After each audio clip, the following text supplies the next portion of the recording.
Arewa TV.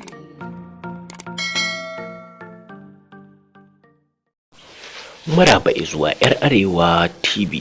Don yi wani farkon zuwanka da na subscribing taɓa alamar ƙararrawar sanarwa domin kasancewa da sababbin shirye-shiryenmu da tsari.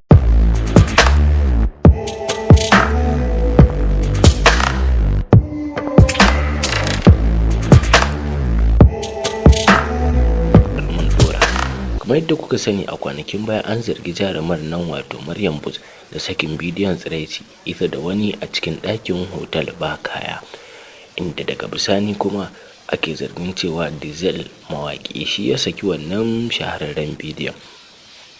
A kwana-kwanan nan kuma an ga bidiyon jaruman nan wato Safara'u kwana 90, ita ma still tana cire kaya a ɗaki. Tabbas wannan abu ne na Aisha, wanda kuma ya kamata a ce hukumar tace fina-finai ta ɗau mataki akan haka.